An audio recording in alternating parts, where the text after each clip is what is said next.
اس analysis پر میرے خیال میں ہندوستان کی یہ خیال تھا کہ ہم جب یہ سب کچھ کر لیں گے اور اس کے بعد تو پھر پاکستان اپنی پہ آ جائے گا، سیدھا ہو جائے گا. لیکن ان کو آج پتہ چلا جب پاکستان نے اپنی دکھائی کہ وہ کنونشنل جنگ کس طرح سے لڑ سکتے ہیں، اس میں کتنی طاقت ہے اور کیا چیزیں. سب سے بڑی سبکی جو ہندوستان کے لیے، ایک تو نریندر مودی کے لیے سبکی یہ کہ اس کو شکست ہوئی، دوسری یہ کہ کشمیر انٹرنیشنلائز ہوا جو وہ نہیں چاہتا تھا، تیسری یہ کہ اس کا بیانیہ کہ پاکستان حملہ آور ہوا یا پاکستان نے پہلگام کرایا، اس کو کسی نے نہیں مانا. ابھی بھی وہ کہتے ہیں انویسٹیگیشن از انڈر چوتھی یہ سب سے بڑی یہ کہ دنیا کے تمام دفاعی ماہرین نے ہندوستان کی ٹریننگ تربیت پر سوال اٹھائے. انہوں نے کہا کہ رافیل تو جہاز ایسا ہے جس کو کوئی نہیں گرا سکتا ہے. تو اس کا مطلب ہے کہ ہندوستان کے جو یہ پائلٹ تھے ان کی تربیت میں فرق ہے، اور پاکستانی پائلٹوں کی اور پاکستانی فوج کی تربیت وانی صاحب، ہندوستان کے پائلٹوں کی تربیت میں بھی فرق ہے، ان کے سیاستدانوں کی تربیت میں بھی فرق ہے، ان کے سفارتکاروں کی تربیت میں بھی فرق ہے. وہ فرق کھل کے سامنے آ گیا ہے. آئی ہیو ٹو وائنڈ اپ. یقیناً اس سلسلے میں ہم ٹریبیوٹ پیش کرتے رہیں گے. جتنا ٹریبیوٹ پیش کریں اپنی افواج کو، اپنے ان سفارتکاروں کو، اپنے میڈیا کے محاذ کے اوپر، 5th جنریشن وارفیئر پہ لڑنے والوں کو، وہ کم ہے. اور اسی سلسلے میں ان شہداء کو جنہوں نے اس مارکے کے اپنی جان افرین کے حوالے کر دی، ان کو بھی یقیناً ہم ٹریبیوٹ پیش کرتے ہیں، کیونکہ انہوں نے اپنی سب سے پیاری چیز، اپنی جان، اپنی جو ہے وہ اللہ کے سپرد کر دی اس پاکستان کے لیے، اس وطن کی سلامتی کے لیے. فی الحال پروگرام سے اتنا ہی. اپنے تمام شرکاء کا شکریہ ادا کرتے ہوئے پروگرام سے آپ سے اجازت چاہتے ہیں. اللہ نگہبان.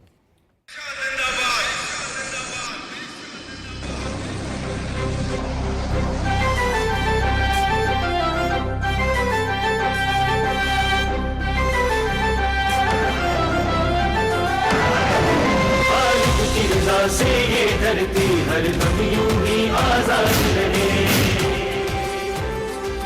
ہر تیر و جواں یک دل یک جان، ہر فرد یہاں دل شاد رہے. گونجے گی صدا ہر کون و مقام، دار زمانہ بولے گا. ہر کوچہ کریا میں ہر سو یہ نعرہ بس آباد رہے. ہمیشہ زندہ باد رہے.